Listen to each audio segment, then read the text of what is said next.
शांति। ओम शांति। ओम शांति। आंखें बंद करेंगे। मन मोहिनी वन के गेट के आगे अपने आप को खड़ा देखें। मनमोहिनी वन मधुबन में, जहाँ गॉडलीवुड स्टूडियो है। गेट से अंदर प्रवेश करें। गेट से प्रवेश करते ही सीधे पहुंच जाएं उस विशाल बगीचे में जो इस कॉम्प्लेक्स के अंदर है। बड़ा बगीचा। बगीचे में 1 सेकंड रुक करके आप पहुंच जाएं ऑडिटोरियम, जो हॉल है वहां पर। अच्छे से देखिए हॉल को। हॉल से थोड़ा आगे चलते हैं थिएटर में, जहां बाबा का थिएटर हॉल है।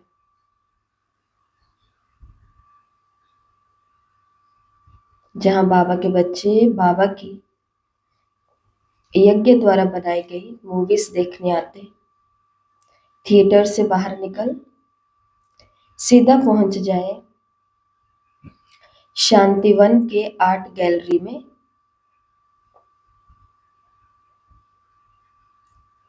जिसे हम म्यूजियम भी कहते हैं।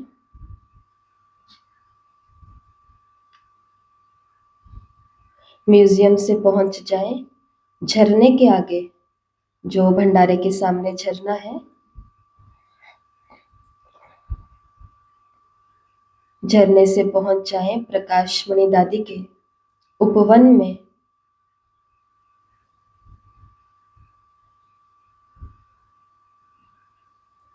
उपवन से पहुंच जाए विशाल डायमंड हॉल में, बड़ी सभा के बीच में। वहां से निकलते ही बाबा के रूम में पहुंच जाती, मेडिटेशन रूम, बाबा का कमरा। और सीधा वहां से इस हॉल में आ जाए जहां भी हम सभी बैठे हैं। आंखें खोलें तो ये 10 लोकेशन है सभी की आंखों के आगे आगे। मनमोहिनी का गेट, तो उस गेट के साथ मुरली में आज बाबा ने बताया है कि तुम सतयुग के गेट के अंदर प्रवेश करते हो। वो कौन सी दुनिया है? वो सदगति की दुनिया है, मनुष्य से देव बनने की दुनिया है। तो गेट के साथ जोड़ेंगे इसे। उसके बाद में गेट के बाद में कहाँ पहुंच गए? बगीचे में, तो वो मुरली में पॉइंट आएगी। फिर कहाँ पहुंच गए? हॉल में, तो वो पॉइंट आएगी। फिर पहुंच गए थिएटर में, तो वहां पे ड्रामा 5000 साल का रिपीट होता है, बना बनाया, ये मुरली में आया है, इसे याद रखेंगे। फिर वहां से पहुंचेंगे सीधा आर्ट गैलरी। याद है सभी को, जिसे हम तो म्यूजियम में बोलते हैं। तो वो छोटा सा गुफा जैसी बनी हुई है जिसमें सबको लेकर के जाते हैं। वहां से निकल करके वो जो झरना है भंडारे के आगे, वहां पर रुकेंगे। वहां पर मुरली के एक पॉइंट को रखेंगे। उस पॉइंट को याद करके हम सीधा पहुंचेंगे दादी के पार्क उपवन में। उपवन में पहुंचेंगे। उपवन से हम पहुंचेंगे डायमंड हॉल। डायमंड हॉल से हम पहुंचेंगे बाबा का कमरा। और फिर इस हॉल के अंदर हम आ जाएंगे। चलते हैं मुरली की तरफ। मुरली में बाबा ने क्या शिक्षाएं दी है? 10 महत्वपूर्ण शिक्षाएं हैं जिन्हें आज हम लोकेशन मेथड से याद रखेंगे। 4 नवंबर 2025। बाबा ने कहा, मीठे बच्चे, अभी तुम सत्य बाप द्वारा सत्य देवता बन रहे हो, इसलिए सत्युग में सत्संग करने की जरूरत नहीं है।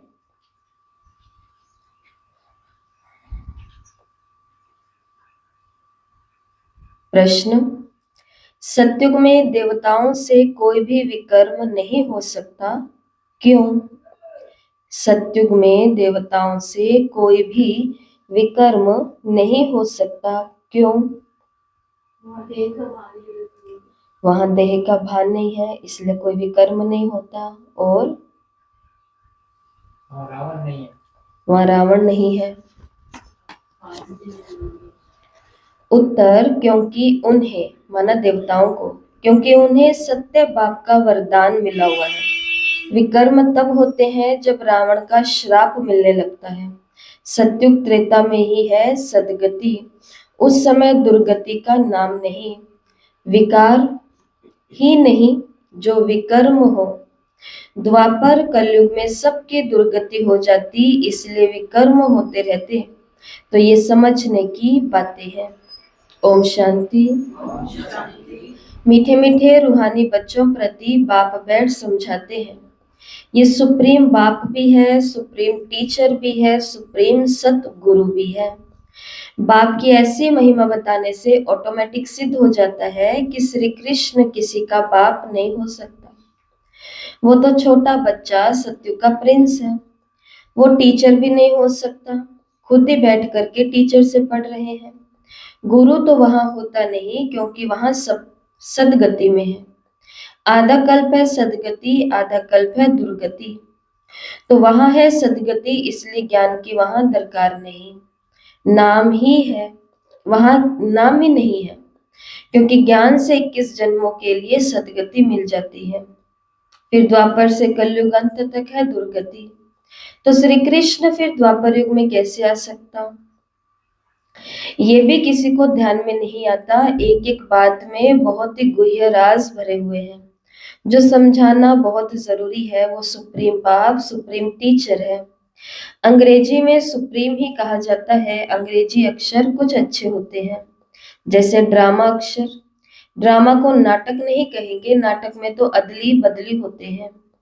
ये सृष्टि का चक्र फिरता है ऐसे कहते भी हैं, परंतु कैसे फिरता है, हूबहू फिरता है या चेंज होता है, ये किसी को भी पता नहीं। कहते भी हैं बनी बनाई बन रही।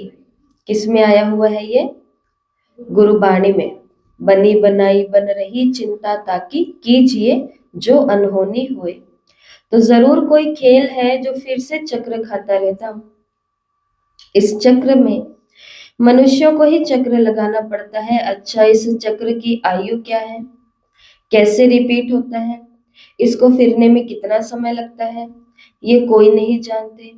इस्लामी, बौद्धि आदि सब हैं घराने जिनका ड्रामा में पार्ट है। तुम ब्राह्मणों की डायनेस्टी नहीं है, ये है ब्राह्मणों का कुल। तो ब्राह्मणों की राजधानी नहीं है, ये ब्राह्मणों का कुल है, परिवार।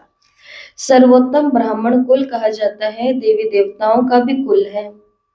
ये तो समझाना बहुत सहज है। सूक्ष्म वतन में फरिश्ते रहते हैं, वहां हड्डी मांस होता नहीं। देवताओं को तो हड्डी मांस है ना। ब्रह्मा सो विष्णु, विष्णु सो ब्रह्मा। विष्णु की नाभि कमल से ब्रह्मा क्यों दिखाते हैं? सूक्ष्म वतन में तो ये बातें होती नहीं। न ज्वाहरात आदि हो सकते, इसलिए ब्रह्मा को सफेद पोषधारी ब्राह्मण दिखाया है। ब्रह्मा साधारण मनुष्य बहुत जन्मों के अंत में गरीब हुआ ना। इस समय है ही खादी के कपड़े। ये बेचारे समझते नहीं कि सूक्ष्म वतन क्या होता। तुमको बाप समझाते हैं, वहां है ही फरिश्ते जिनको हड्डी मांस नहीं होता। सूक्ष्म वतन में तो ये श्रृंगार आदि होना नहीं चाहिए, परंतु चित्रों में दिखाया है तो बाबा उसका साक्षात्कार कराए फिर अर्थ समझाते हैं। जैसे हनुमान का साक्षात्कार कराते हैं। अब हनुमान जैसा वास्तव में कोई मनुष्य होता नहीं। भक्ति मार्ग में अनेक प्रकार के चित्र बनाए हैं। जिनका विश्वास बैठ गया उनको ऐसा कुछ बोलो तो बिगड़ पड़ते हैं। देवियों आदि की कितनी पूजा करते हैं, फिर डुबो देते हैं। ये सब है भक्ति मार्ग। भक्ति मार्ग के दलदल में गले तक डूबे हुए हैं, तो फिर निकाल कैसे सकेंगे? निकालना बहुत मुश्किल हो जाता है। कोई कोई तो औरों को निकालने के निमित्त बन खुद ही डूब जाते, खुद गले तक डूबन में फंसते, अर्थात काम विकार में गिर पड़ते। ये है सबसे बड़ी डूबन, ये है सबसे बड़ी दलदल। तो सत्युग में ये बातें नहीं होती। अभी तुम सत्य बाप द्वारा सत्य देवता बन रहे हो। फिर वहां सत्संग आदि होते नहीं।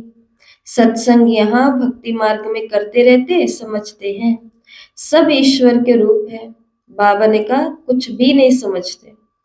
बाप बैठ समझाते हैं, कलयुग में है सब पाप आत्माएं, सतयुग में है पुण्य आत्माएं। रात दिन का फर्क है। अभी तुम संगम पर हो, कलयुग से सतयुग, कलयुग और सतयुग दोनों को जानते हो। मूल बात है इस पार से उस पार जाने की।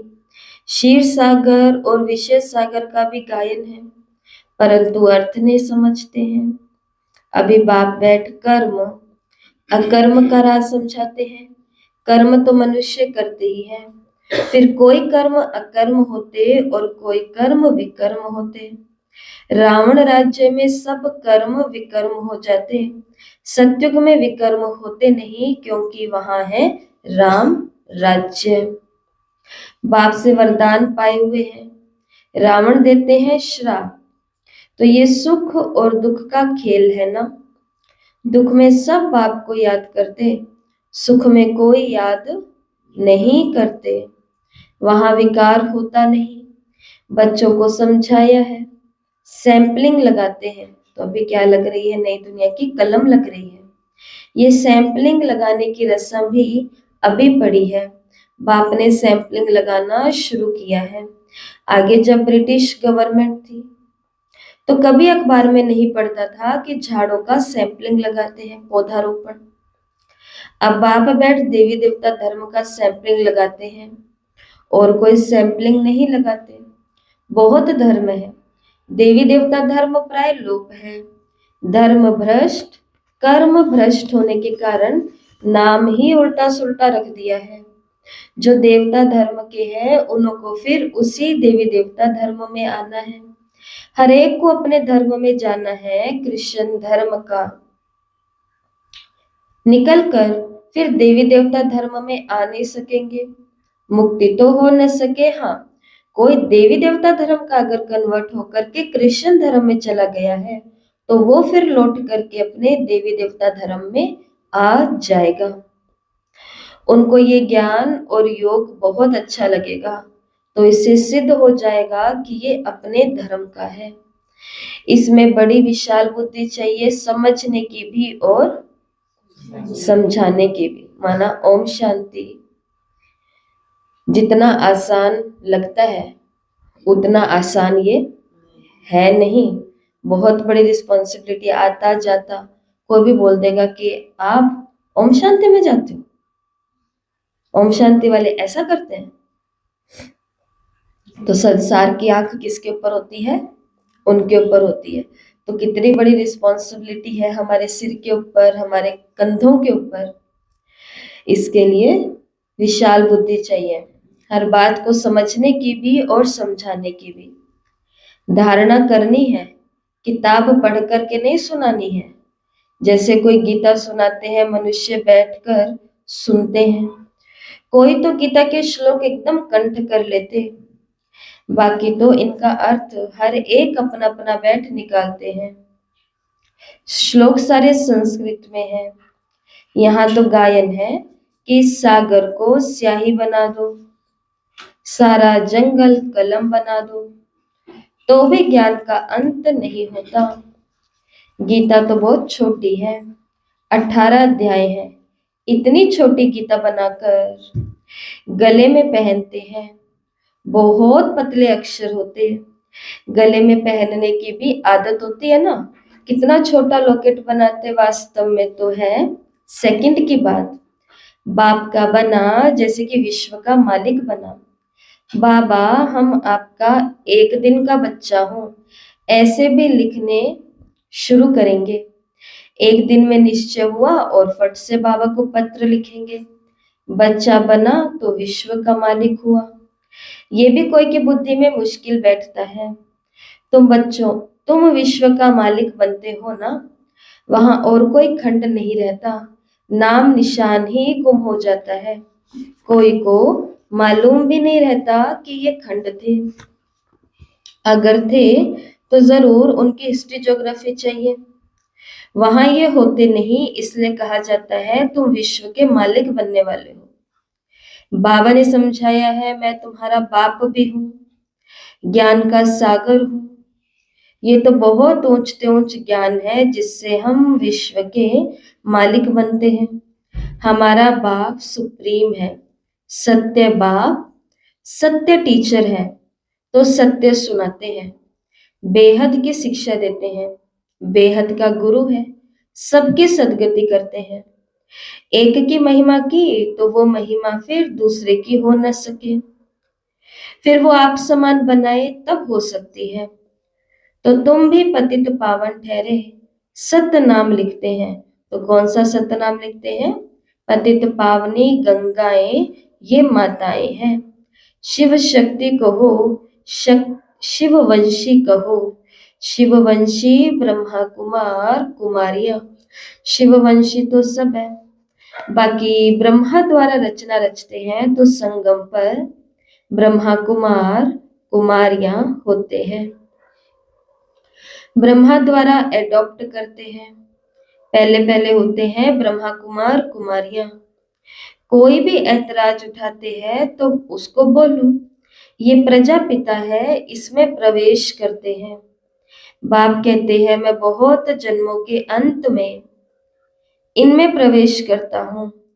दिखाते हैं विष्णु की नाभि से ब्रह्मा निकला। अच्छा, विष्णु फिर किसकी नाभि से निकला? तो उसमें एरो का निशान देते हैं कि दोनों ओत प्रोत है, ये इससे ये इससे। ब्रह्मा सो विष्णु, विष्णु सो ब्रह्मा। ये उनसे और वो उनसे पैदा हुआ है। इनको लगता है 1 सेकंड और उनको लगता है 5000 वर्ष। इनको उनको किनको? ब्रह्मा से विष्णु बनने में कितना लगा? 1 सेकंड। और विष्णु से ब्रह्मा बनने में? अब बताओ, ब्रह्मा से विष्णु बनने में 1 ही सेकंड लगा। बाबा बोलते हैं 1 सेकंड में तुमको मुक्ति, जीवन मुक्ति दे देता हूँ। तो 1 सेकंड में कैसे मिलते जीवन मुक्ति? मुक्ति हमको कितने सेकंड हो गए हैं बाबा का बने हुए? कितने सेकंड हो गए हैं? कैलकुलेट करें थोड़ा, बताओ कौन कितने साल से ज्ञान में चल रहा है? मेरा बताती हूँ, लो बताओ। 12 साल किससे इंटू करें? 365 से, फिर 60। पूरे दिन में कितने घंटे होते हैं? 24। और हर घंटा कितने का होता है? सही कर रही हूँ मैं? तो ये हो गए हैं, नहीं है, 63,07,200 सेकंड। ये मिनट है? ये लो जी, ये हो गए हैं 37,84,32,00,000 इतने सेकंड हो गए हैं। तो मिल गए हमको मुक्ति, जीवन मुक्ति। ये 12 साल वाले का है। कई कई बोलते हैं हम 50 साल से ज्ञान में चल रहे हैं, 25 साल से ज्ञान में चल रहे हैं, 30 साल से ज्ञान में चल रहे हैं। और बाबा ने आज मुरली में किसकी तारीफ कर दी? 1 दिन का बच्चा। 1 दिन का बच्चा एक तरफ हो गया, सालों साल का बच्चा एक तरफ हो गया। 1 दिन के बच्चे को क्यों याद किया बाबा ने? क्योंकि उसको मिली है मुक्ति, जीवन मुक्ति। कैसे? बाबा का बना, सीधा बाबा को मधुबन में क्या भेज दिया? पत्र भेज दिया। पत्र किसके लिए भेजा? कि बाबा मैंने आज आपको पहचान लिया है, अब मुझे आपसे मिलना है। मिलने का मतलब कि आज से खान पान, पढ़ाई लिखाई, उठना बैठना, पवित्रता, ये वो सब चीजें मेरी सेटल हो जाएंगी। अब मेरे को आपके अलावा और कोई नहीं दिखता है। जैसे कल वो आंसू की बात आ रही थी तो सुना रहे थे कि अनुभव मधुबन से शीलू दीदी, तो उसके अंदर वो बता रहे थे कि बाबा के समय एक माता जो बांधेली थी, बहुत रोती थी, बाबा के पास आ नहीं पाती थी ना, तो डिब्बी के अंदर अपने आंसुओं को इकट्ठा किया और वो डिब्बी कहाँ पर भेजी? मधुबन, बाबा के पास में। और बाबा ने जब वो आंसू की डिब्बी देखी तो बाबा ने उसको भी अपनी आंखों पर लगाया और फिर उस बच्ची की कितनी बाबा ने महिमा की। अब बताओ कल का होमवर्क किसने किया? कौन कौन है जिसके कल प्रेम के आंसू निकले, दुख के, तकलीफ के? वो नहीं बाबा ये नहीं हो रहा, बाबा कब तू करेगा? प्रेम, प्रेम का मतलब है जिसके अंदर रिंचक मात्र भी ना स्वार्थ है, ना डर है, ना नेम है, जिसके अंदर सिर्फ क्या है? प्रेम है, बस बाबा ही है और उसके अलावा कुछ नहीं है। ऐसा आंसू वाला होमवर्क कल किसने कंप्लीट किया?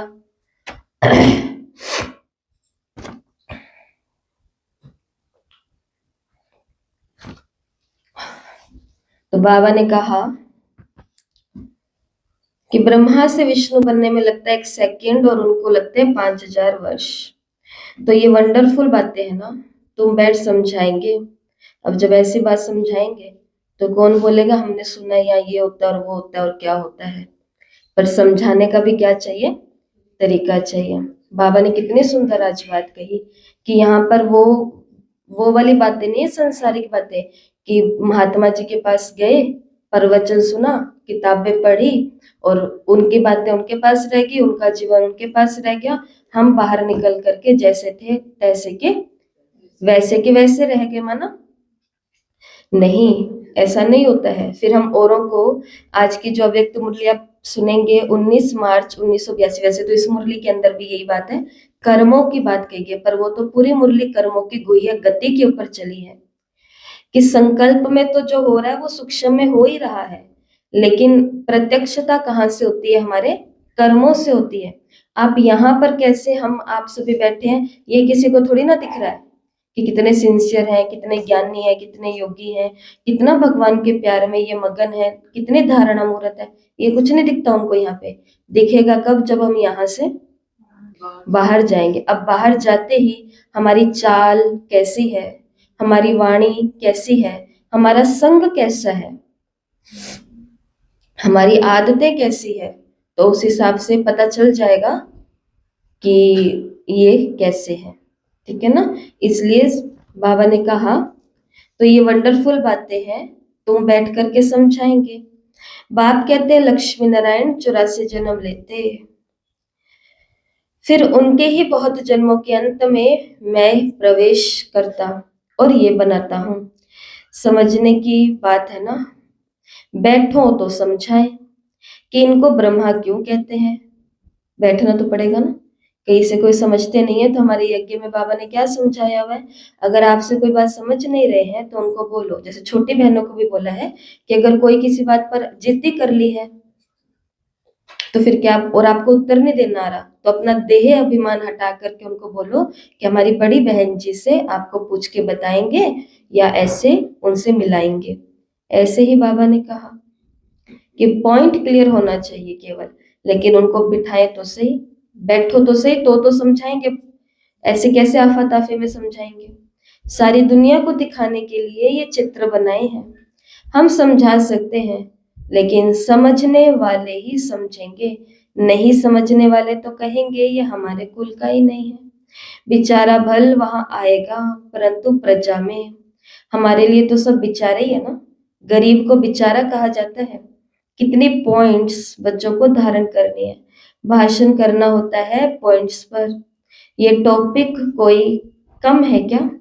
प्रजापिता ब्रह्मा और सरस्वती 4 भुजाएं दिखाते हैं, तो 2 भुजाएं बेटी की हो जाती, युगल तो नहीं है। युगल तो वास्तव में बस विष्णु ही है। ब्रह्मा की बेटी है सरस्वती। शंकर को भी युगल नहीं है, इस कारण शिव शंकर कह देते हैं। अब शंकर क्या करते हैं? विनाश तो एटॉमिक बॉम्ब से होता है। तो बाप कैसे बैठ समझाते? तो बाप कैसे बैठ बच्चों का मौत कराएंगे? ये तो फिर पाप हो जाए। बाप तो और ही सबको शांति धाम में वापस भेज देते हैं बिगर मेहनत के। उनको कोई मेहनत नहीं करनी पड़ेगी, हिसाब किताब चुकतू कर सब घर जाते हैं, क्योंकि कयामत का समय है। बाप आते ही हैं सर्विस पर। तो बाबा ने कहा सबको कहाँ भेज दूंगा? मुक्ति धाम में। सबकी सदगति कर देते। तुम भी पहले गति में और फिर सदगति में आएंगे। तो ये बातें समझने की है, इन बातों को जरा भी कोई नहीं जानते। तुम देखते हो कोई तो बहुत माथा खपाते हैं, बिल्कुल ही समझते नहीं है। तो 2 दिन की मुरली एक ही दिन की है। वैसे कल की मुरली में बाबा ने याद किया उनको जो ज्ञान सुनाने वाले का गला ही खराब कर देते हैं। तो वो समझते नहीं है। आज ही बाबा ने किनको याद किया कि कई हैं जो बहुत माथा खपाते हैं। तो कल की मुरली में क्या डायरेक्शन दिया था बाबा ने? हाँ, पहले तो छोड़ दो, उससे पहले क्या करना है? ज्ञान सुनाने से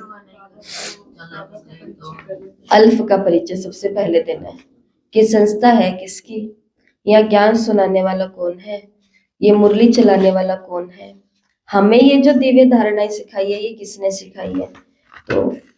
तो बाबा ने कहा तुम देखते हो कि कोई तो बहुत माथा खपाते, बिल्कुल ही समझते नहीं है। जो कुछ अच्छा समझने वाले होंगे वो आकर के समझेंगे। बोलो एक एक बात पर समझना है तो टाइम तो दो। यहाँ तो सिर्फ हुक्म है, सबको बाप का परिचय दो। है ही कांटों का जंगल, क्योंकि एक दो को दुख देते रहते।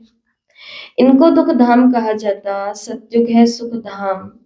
सुख धाम दुख धाम से सुख धाम कैसे बनता, ये तुमको समझाए। लक्ष्मी नारायण सुख धाम में थे, फिर ये 84 जन्म ले दुख धाम में आते हैं। ये ब्रह्मा का नाम भी कैसे रखा, बाप कहते हैं मैं इनमें प्रवेश कर इन्हों को बेहद का सन्यास कराता हूँ। फट से सन्यास करा देते, क्योंकि बाप को सर्विस करानी है वही कराते हैं। इनके पिछाड़ी बहुत निकले जिनका नाम बैठ रखा, वो लोग फिर बिल्ली के पुंगरे बैठ दिखाते हैं। तो ये सब है दंत कथाएं। बिल्ली के पुंगरे कैसे हो सकते, बिल्ली थोड़ी बैठ करके ज्ञान सुनेगी। तो बाबा युक्तियां बहुत बतलाते रहते, कोई बात किसी को समझ ना आए तो उनको बोलो कि जब तक अल्फ को नहीं समझा तो कुछ भी समझ नहीं सकेंगे। एक बात निश्चय करो और लिखो, नहीं तो भूल जाएंगे, माया भुला देंगी। मुख्य बात है बाप के परिचय की। बाबा हमारा सुप्रीम बाप, सुप्रीम टीचर है, जो सारे विश्व के आदि मध्य अंत का ज्ञान समझाते हैं, जिसका किसी को भी पता नहीं, ये समझाने में टाइम चाहिए। जब तक बाप को नहीं समझा तब तक प्रश्न तो उठते ही जाएंगे। अल्फ नहीं समझा है तो बे को कुछ भी समझेंगे नहीं, मुफ्त संशय उठाते रहेंगे। ऐसे क्यों? शास्त्रों में तो ऐसे कहते हैं, इसलिए पहले सबको बाप का परिचय दो। अच्छा, मीठे मीठे सिकिलदे बच्चों प्रति माता पिता बाप दादा का याद प्यार और गुड मॉर्निंग। रूहानी बाप की रूहानी बच्चों को नमस्ते। हम रूहानी बच्चों की रूहानी माता पिता बाप दादा को याद प्यार नमस्ते, गुड मॉर्निंग, ओम शांति, शुक्रिया बाबा शुक्रिया, वाह बाबा वाह। तो क्या क्या बातें सुनी आज मुरली में हमने, रिपीट करो। क्या क्या बातें सुनी आज मुरली में? विक्रम नहीं होते हैं, वहां पर कोई विकर्म नहीं होते हैं, क्योंकि हाँ, क्योंकि राम राज्य है, शिव बाबा का वरदान मिला हुआ है, रावण का श्राप वहां पर नहीं है। तो द्वार से हमें कहाँ प्रवेश करना है? उस सदगति की दुनिया में, उस राम राज्य में जहाँ पे कोई भी विकर्म नहीं होता है।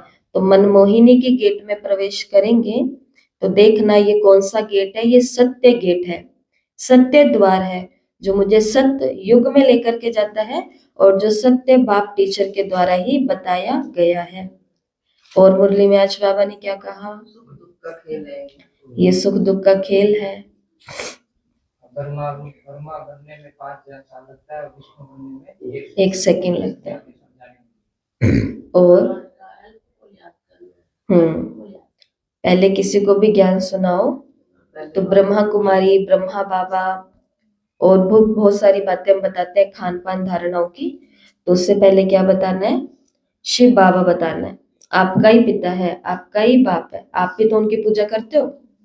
और श्री कृष्ण तो बच्चा है, पिता नहीं हो सकता। वो पिता नहीं हो सकते, जो जिस धर्म में होंगे वो अपने आप अपने आ जाएंगे। तो अभी अंत का समय है ना, तो अंत के समय में हमको बिल्कुल भी, कल भी बाबा ने कहा कि तुमको कोई भी प्रकार की तकलीफ नहीं लेनी है। ब्रह्मा कुमारियों को ज्ञान सुनाने सेवाधारियों को बाबा ने कहा ना कि तुम्हें कोई भी प्रकार की तकलीफ नहीं लेनी है। आज भी बाबा ने ये बात कही, क्योंकि जो इस कुल का होएगा वो किसी भी धर्म में होगा, कट्टर से कट्टर धर्म में भी होगा, वो उस धर्म से निकल करके ब्राह्मण कुल का बच्चा, बाबा का बच्चा बन जाएगा। और जो इस कुल का होगा नहीं तो फिर वो इधर कैसे आएगा। इसलिए बाबा ने बोला, बाबा ने ये भी बोला कि ब्राह्मणों की ये परिवार है, हाँ ये विनाशी है। हाँ ओ आप ज्ञान देते हो, अगर आपके समझ में नहीं आता तो देह भान छोड़कर हाँ बताओ बाबा का गीता पाठ चल रहा है, आप रहे हाँ टाइम, आज बाबा ने कहा टाइम निकालना पड़ेगा। ऐसा नहीं है कि हमें तो बस अभी अभी ऐसे बता दो कि यहाँ ऐसा क्यों होता है, उसके पीछे पूरे 7 दिन की डिटेल है। ऐसे थोड़ी ना 7 दिन का कोर्स बना है। अगर डॉक्टर कह रहा है कि 15 दिन ये दवाई का कोर्स आपको करना है तो 15 दिन का कोई कारण होता होगा, क्योंकि कोशिकाएं बदलने में, मांसपेशियों तक वो चीज पहुंचने में, खून की धमनियों में जाने में इतने दिन लगते हैं। तो जब तक वो जाएगा नहीं तो तब तक कैसे पता चलेगा कि दवाई ऐसे, संशय मिटेगा नहीं उनका। तो फिर संशय मिटेगा नहीं, गांठ अंदर वैसे की वैसी रह जाएगी। इसके लिए वो समझाना है। तो चलते हैं इन पॉइंट्स की तरफ। तो सबसे पहले द्वार, तो वो सत्य द्वार है जो हमें सदगति तक लेकर के जाता है। फिर जिस बगीचे में हम गए तो वो बगीचा कर्मों का बगीचा, जिसके लिए बाबा ने कहा कि कलयुग द्वापर युग के बाद सारे कर्म कैसे होते हैं, विकर्म होते हैं, और सतयुग त्रेता में सारे कर्म कैसे होते हैं, अकर्म होते हैं। अभी तुम कहाँ पर हो, संगम पर हो, जहां पर हम कर्म को विकर्म से सुकर्म में लगा रहे हैं। श्रेष्ठ कर्म सिर्फ संगम पर ही होते हैं, सुकर्म सिर्फ संगम पर होते हैं, वो और कहीं नहीं होते। और वहां से हम कहाँ पहुंचे, ऑडिटोरियम हॉल के अंदर पहुंचे। तो इस हॉल के अंदर क्या हो रहा है, सुप्रीम बाप, सुप्रीम टीचर और सुप्रीम सतगुरु हमारे सामने बैठे हैं। तीनों रूपों में बैठ करके बाबा हमें आज ज्ञान सुना रहे हैं कि श्री कृष्ण टीचर नहीं हो सकता है, बाप नहीं हो सकता है। फिर थिएटर में पहुंचे तो वहां पर मूवी चल रही है, 5000 साल का ड्रामा है और इसका नाम है बना बनाया ड्रामा। तो इस, हाँ, बनी बनाई बन रही। तो आज पूरे दिन याद रखना कि ये ड्रामा है, ये नाटक नहीं है। नाटक के अंदर अदली बदली हो सकती है, ड्रामा फिक्स होता है, उसके अंदर कोई भी अदली बदली नहीं होती है। इसलिए जो हो रहा है वो कल्याणकारी हो रहा है। आज जो मैं कैसा कर्म करूंगी 5000 साल के बाद करना पड़ेगा, करना पड़ेगा। अच्छा कर रहे हैं तो भी और माड़ा कर रहे हैं तो भी। तो ये पॉइंट याद दिलाएगा। फिर गैलरी में पहुंचे शांतिवन में, तो आज बाबा ने सूक्ष्म वतन के बारे में बताया। तो ये गैलरी, आर्ट गैलरी में क्या है, आज सूक्ष्म वतन के रहस्य हैं कि वहां पे हड्डी मांस के शरीर नहीं होते हैं, शिव की शंकर की भी कोई युगल नहीं है, वहां पर ऊपर कोई श्रृंगार नहीं होता है। लेकिन साक्षात्कार कराने के लिए बच्चों ने जैसा शास्त्रों में पढ़ा है तो ऊपर भी ट्रांस में वैसा दिखा देते हैं। और बाकी विष्णु ऊपर नहीं होता है, विष्णु कहाँ होता है, लक्ष्मी नारायण युगल रूप में यहाँ होते हैं। फिर वहां से हम वो भंडारे के आगे जो झील है या झरना है, जैसा भी देखना चाहें, तो ये कौन सा है, भक्ति की दलदल है, विकारों की दलदल है, जिसके अंदर मनुष्य कहाँ तक फंसे हुए हैं,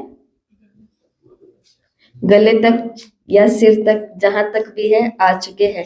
और मुरली में बस एक ही लाइन बाबा ने कही, फिर छोड़ दिया बाबा ने, इस पॉइंट को आगे लिया ही नहीं। और वो है कि निकालने के लिए जाते हैं और खुद भी किसी के पास गए हैं उसको बचाने के लिए कि आप क्यों रूस रहे हो, आप क्यों रूठ रहे हो। और पता चले आगे से वो हमें हमारी एक बात बता दे कि आपके लिए भी उन्होंने ऐसे कहा था, पता है।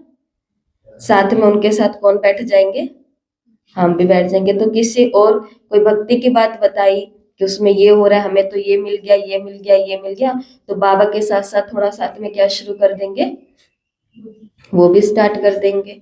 तो एक बल एक भरोसा हुआ, तो वो तो नहीं हुआ ना। तो बाबा ने कहा ये दलदल है। औरों को निकालने के लिए जगदीश भाई जी हमेशा बोलते थे कि ब्रह्मा कुमारियों को कोई भी शास्त्र और ये भक्ति की किताबें नहीं पढ़नी है, लेकिन वही ब्रह्मा कुमार कुमारी ये पढ़े जिसको पढ़ करके डिटैच होकर के इसके ऊपर ज्ञान का मंथन करके औरों को सुना सके। नहीं तो वो पढ़ते पढ़ते पढ़ते क्या अच्छा लगने लग जाता है, फिर से वो पुरानी यादें ताजा हो जाती है ना, तो फिर एक बल एक भरोसा कैंसिल हो जाता है। तो झरने को देख करके याद करना दलदल को, कौन सी दलदल है, विकारों की, कौन सी दलदल है, भक्ति की। दोनों की बात बाबा ने की। उपवन, फिर उसके बाद दादी के उपवन में हम पहुंच गए और वहां पर हमको क्या मालूम पड़ा कि इस कुल का जो होगा वो यहाँ पर आ जाएगा। तो देखो आज उस उपवन के अंदर जितने भी संसार के अलग अलग धर्मों में कन्वर्ट हुए हुए बाबा के बच्चे हैं, चाहे वो मुस्लिम धर्म है, ईसाई धर्म है, ये धर्म है, वो धर्म है, सभी बच्चे आज कहाँ पर आ रहे हैं, दादी के इस बगीचे में, उपवन में आ रहे हैं। ठीक है, तो अभी क्या हो रही है, यहाँ पर स्थापना हो रही है। स्थापना से याद रखना कि आज ब्रह्मा बाबा दादी के साथ खुद आकर के वहां पर सैंपलिंग लगा रहे हैं। बाबा ने कहा ऐसा सैंपलिंग दुनिया में और कोई लगा नहीं सकता है। ब्रिटिश गवर्नमेंट आई तो फिर बाद में उन्होंने ये पौधारोपण और ये सब शुरू हुआ, लेकिन उससे पहले किस, और बाबा कहते कि मैंने तो आते ही ये काम स्टार्ट कर दिया था सैंपलिंग का। फिर हम पहुंच गए डायमंड हॉल में, जहां पर धर्म, जो जिस आत्मा की धर्म की आत्मा है, क्रिश्चियन धर्म की है वो क्रिश्चियन धर्म में जाकर के बैठ जाएगी, ईसाई धर्म की है वो ईसाई में। दो धर्मों की तो बाबा ने बात की है, क्रिश्चियन और बुद्ध, हाँ बौद्ध धर्म, ईसाई और बौद्ध धर्म। तो अपने अपने धर्म में अब क्या हो रही है, आत्माओं की वापसी हो रही है। जैसे आजकल देख रहे हैं ना, अलग अलग कास्ट के अंदर मैरिज हो रही है, ये हो रहा है, वो हो रहा है। उस धर्म वाला उस धर्म में जा रही है, उस धर्म वाली उस धर्म में आ रही है, और उस धर्म को पूरा फॉलो भी कर रहे हैं। तो ये ड्रामा का भी एक रहस्य है कि जो जिस धर्म में है आत्मा, उस धर्म में क्या हो रही है, अब कन्वर्ट हो रही है, मतलब वापसी की ओर है। फिर हम पहुंच गए बाबा के रूम में, और आज की मुरली में बाबा ने कहा जितने भी संशय है ना, उन सभी संशयों से अपने आप को क्या कर दो, फ्री कर दो। तो बाबा के रूम में जाते ही हमारे सारे डाउट क्या हो जाए, क्लियर हो जाए। कौन सा बाबा का रूम, मधुबन का बाबा रूम। अब जब ये सब कुछ हमने कर लिया, उसके बाद जैसे हम अपने इस हॉल में आए, तो यहाँ पर आते ही हमने क्या अनुभव किया कि मेरी क्या हो गई है, जीत हो गई है। अब आगे की मुरली में आएगा, और जीत की निशानी क्या है, निश्चय होगा, निश्चय से नशा होगा, नशे से खुशी होगी। तो ये सब चीजें हैं। तो ऐसे ये 10 लोकेशन के ऊपर छोटी छोटी कहानी बना करके आप याद कर सकते हैं। धारणा के मुख्य पॉइंट्स हैं, कर्म, अकर्म और विकर्म की गुह्य गति को बुद्धि में रख। अब कोई भी विकर्म नहीं करने हैं, कर लिए जितने करने थे, अभी तक की चालू है करने। विकर्म का मतलब समझते हैं ना क्या होते हैं, किसी के बारे में बैठ करके ख्याल बनाना, किसी को नीचे गिराने के लिए प्रयत्न करना, किसी के लिए सोचना कि इसका बेचारी का जीवन कैसे निकलेगा, इसका ये हो जाए, इसका वो हो जाए, इसका ऐसा हो जाए, बहुत सारी चीजें हैं। डिस्टर्ब होना, डिस्टर्ब करना। तो बाबा ने कहा कोई भी विकर्म नहीं करने हैं, कर्म अकर्म विकर्म की गति को बुद्धि में रखना है। ज्ञान और योग की धारणा करके फिर दूसरों को सुनाना है, सीधा नहीं सुनाने लग जाना। पहले जिस बात को मम्मा की किताब हमने लॉकडाउन में पढ़ी थी, हम सभी ने, आपने भी सुनी थी, हमने पढ़ी थी, तो उस बुक के अंदर हमने मम्मा का ये एक गुण देखा था कि पंजाब के वो दादी हैं, उन्होंने बताया था कि मम्मा हमेशा वही बात सुनाते थे जो बात मम्मा धारण की हुई थी। तो इसके लिए आज की मुरली में भी ज्ञान योग की धारणा करके फिर दूसरों को सुनाना। दूसरा, सत्य बाप की सत्य नॉलेज देकर मनुष्य को देवता बनाने की सेवा करनी है। विकारों के दलदल से सबको निकालना है, विकारों के दलदल से सबको निकालना है। वरदान, अलौकिक नशे की अनुभूति द्वारा निश्चय का प्रमाण देने वाले सदा विजयी भव। अलौकिक नशे की अनुभूति द्वारा निश्चय का प्रमाण देने वाले सदा विजयी भव।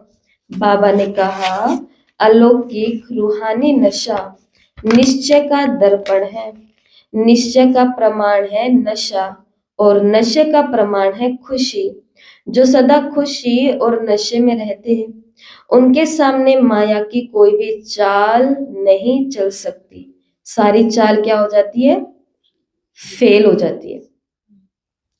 बेफिक्र बादशाह की बादशाही के अंदर माया आ नहीं सकती। अलौकिक नशा सहज पुराने संसार व पुराने संस्कार भुला देता है। इसलिए सदा आत्मिक स्वरूप के नशे में, अलौकिक जीवन के नशे में, फरिश्तेपन के नशे में या भविष्य के नशे में रहो तो विजयी बन जाएंगे। ठीक है, तो निश्चय का प्रमाण है नशा।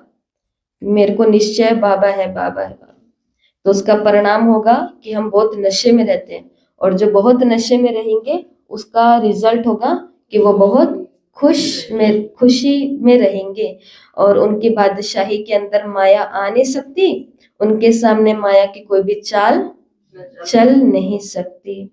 स्लोगन है, मधुरता का गुण ही ब्राह्मण जीवन की महानता है, इसलिए मधुर बनो और मधुर बनाओ। मधुरता का गुण ही ब्राह्मण जीवन की महानता है, इसलिए मधुर बनो और मधुर बनाओ। अव्यक्त इशारे हैं, अशरीरी और विदेही स्थिति का अभ्यास बढ़ाओ। जैसे विदेही बाप दादा को देह का आधार लेना पड़ता बच्चों को विदेही बनाने के लिए, ऐसे आप सभी भी जीवन में रहते, देह में रहते, विदेही आत्मा स्थिति में स्थित हो, इस देह द्वारा करावनहार बन करके कर्म करो। ये देह करनहार है, आप देही करावनहार हो। इसी स्थिति को विदेही स्थिति कहते हैं, इसी को ही फॉलो फादर कहा जाता है। बाप को फॉलो करने की स्थिति है सदा अशरीरी भव, विदेही भव, निराकारी भव। क्या अंतर है अशरीरी और विदेही में? कल किसी का प्रश्न आया है कि अशरीरी और विदेही के अंदर क्या अंतर है? शरीरी फरिश्ता, विदेही बाप के पास एकदम बिल्ली। विदेही का मतलब देह में रहते हुए, देह से बिल्कुल डिटैच होकर के बाबा के बिल्कुल नजदीक समान समीप अवस्था का स्थिति का अनुभव करना। विदेही अर्थात आत्म स्थिति, और अशरीरी का मतलब, निराकारी का मतलब कि इससे पार निकल गए हैं बिंदु बन करके, और विदेही का मतलब देह में होते हुए, जो आज की मुरली का ये है। बाकी विदेही कहो, अब उनके प्रश्न का ये उत्तर है हमारी बुद्धि से कि विदेही कहो, अशरीरी कहो, निराकारी कहो, कोई भी अवस्था कहो, इन सभी का वास्तविक अर्थ क्या है वो तो सब अपने अपने बुद्धि से बताएंगे, लेकिन एक अर्थ तो इन सभी का सेम टू सेम है, और वो ये है कि खुद को शरीर बिल्कुल नहीं समझना। तो ये एक अर्थ जो हमारी बुद्धि को समझ में आता है। बाकी सबका अपना अपना चिंतन होता है, तो कोई अशरीरी का अलग मतलब बताते हैं, कोई विदेही का अलग बताते हैं, निराकारी का अलग बताते हैं, फरिश्ता का अलग बताएंगे, कर्मातीत का अलग बताएंगे, कर्म योगी का अलग बताएंगे, देही अभिमानी स्थिति का अलग बताएंगे। वो सबका अलग अलग है, परंतु टोटल इन सभी का जो सार निकलता है वो इतना तो जरूर है कि शरीर नहीं समझना खुद को। तो शरीर नहीं समझना मतलब विकारी नहीं समझना, विकर्मी नहीं समझना, वैरथी नहीं समझना। ठीक है, ओम शांति। और आज का स्वमान, जिसका कम से कम 21 बारी लिखत में सभी अभ्यास करेंगे। कल का स्वमान क्या था? मैं रूहानी यात्री हूँ। और आज का स्वमान है, मैं अलौकिक नशे की अनुभूति में रहने वाली मस्त आत्मा हूँ। मैं अलौकिक नशे की अनुभूति में रहने वाली मस्त आत्मा हूँ। मस्त आत्मा। ओम शांति।